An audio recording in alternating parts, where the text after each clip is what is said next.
stop and say, man, what am I doing with my life? Where do I want to be in 5 years? What do I want to see for myself in 5 years? Welcome to Cards and Constellations with Bonnie Morris and Don Rumor Rivera from Sonoran Mystic Tarot. Here, we blend astrology and tarot to guide you through the twists and turns for the week ahead. Don't forget to hit subscribe and share. Let's dive into your cosmic journey together. As always, in astrology, we begin with the moon. This Wednesday on the 24th at 12:10 in the afternoon, there is a new moon.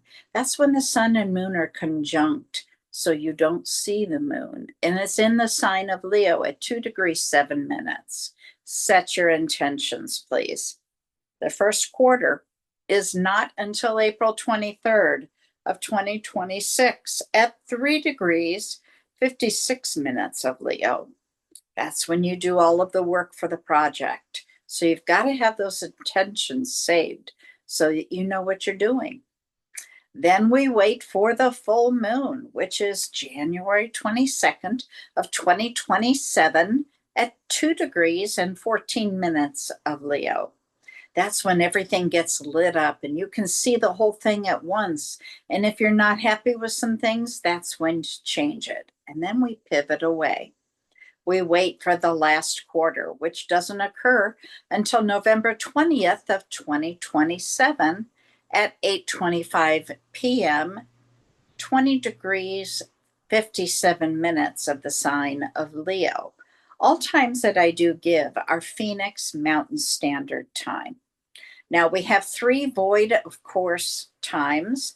On the 21st at 12:51 p.m. at 20 degrees 5 minutes until the 22nd at 5:26 a.m. when it moves into the sign of Cancer.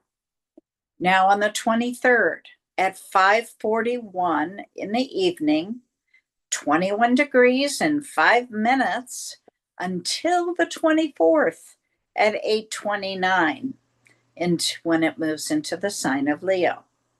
And the last one is on the 26th at 4:01 a.m., which is at 24 degrees 34 minutes until 1:56 p.m. when it moves into the sign of Virgo.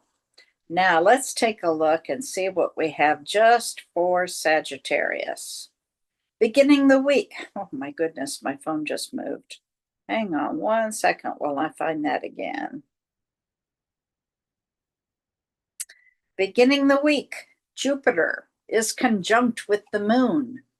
That's giving generosity and kindness a chance. There is emotional expansiveness, and you feel optimistic and spiritually curious. Jupiter and the moon are in a square to Saturn, which will make you feel like you need a little extra emotional security expressed, which might lead you to self-protect and have a difficult time trusting others. You may guard your feelings. Now be careful that doesn't lead you to loneliness. With self-compassion and a few safe connections, you can open up and become a wise, devoted friend and or partner. With Uranus in a trine to Pluto all week, you may feel motivated to grow a bit and leave the world in a better way. Your bold thinking could lead to some transformative insights. Midweek, the sun is conjunct with the moon. Like I said, that gives us the new moon. Write those intentions down. Keep them near a diary, a journal, a calendar, Facebook, whatever you use, so you can access them. You may feel aligned between your emotions and your sense of self. There will be a sincerity from your life experiences, and your emotions become clearer. You may even be able to connect your needs with your feelings and be adaptable. At the end of the week, we see the moon is in a sextile to Jupiter, leaving joy and optimism, wisdom, attracting goodwill. It can inspire trust, and you may be the emotional anchor for people. For those of you with this in your birth chart, this could mean being successful in school or in the law. It is worth mentioning that the sun remains opposite Pluto, as it was last week. There will continue to be tension between your identity and the forces of change that Pluto always brings, both internal and external. There may be some power struggles, or you may feel challenged by people, and those people may even be reflecting their shadow side. You may attract some very intense and transformative relationships. Dawn, what do you have for Sagittarius? Thank you, Miss Bonnie. Let's see what Sagittarius has in store for them via tarot and the universe. We just got a jumper. Here we go. There we go. There we go. There we go. Sorry about that, but when they jump, sometimes they take a flight onto the floor. Let's shuffle a little bit more, see what the universe has in store for us. Alrighty then, got two jumpers. And then we have a bottom card. The bottom card energy is an Ace of Cups. Wow. If you are looking for a wonderful energy to have for a week, this is it. Now, this is the energy of your environment, but your environment is a renewed energy. So don't be surprised if there is a shift in energy towards seeing things happening quickly, seeing things starting.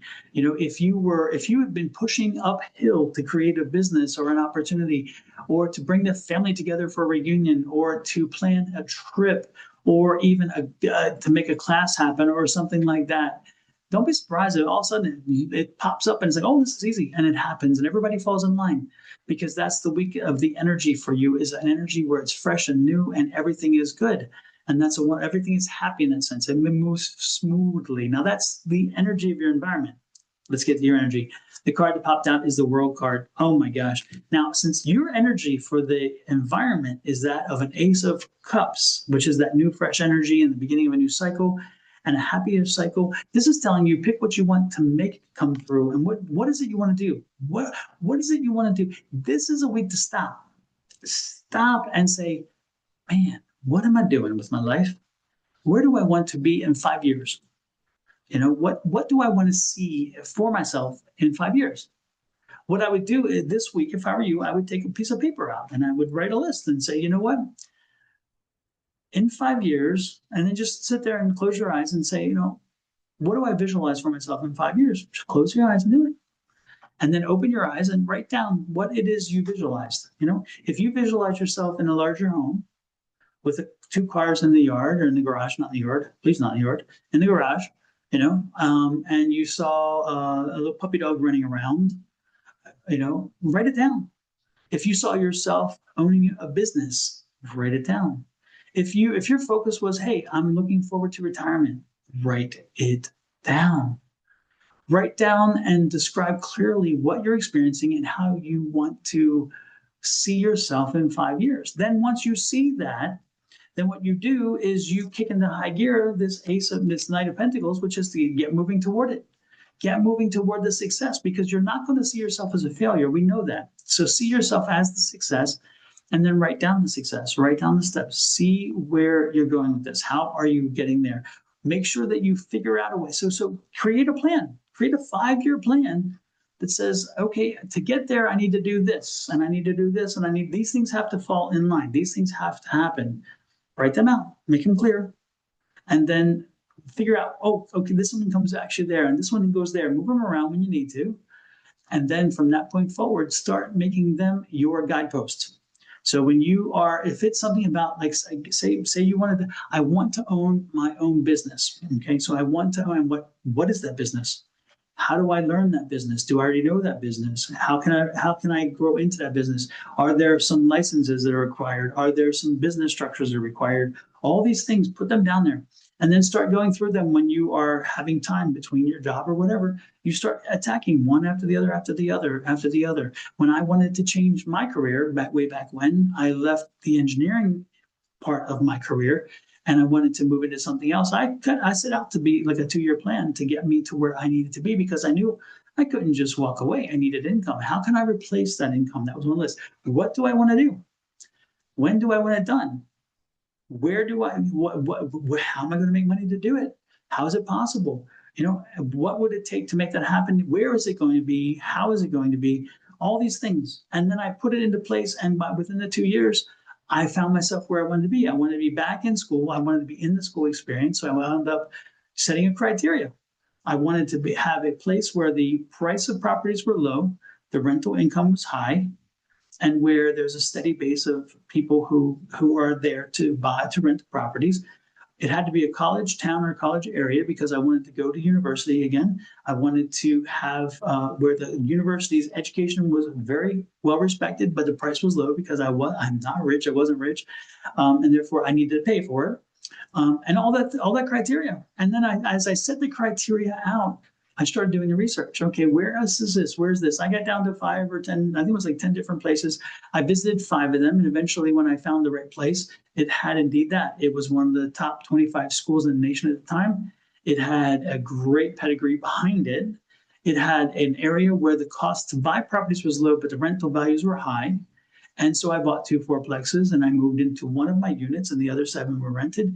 And they paid me the income that helped me be able to afford to go to school because I wasn't making money otherwise, but I had the income from the properties and they helped me to survive and to thrive while I went to school and gave up from the engineering side to something different. And it paid off very handsomely for me.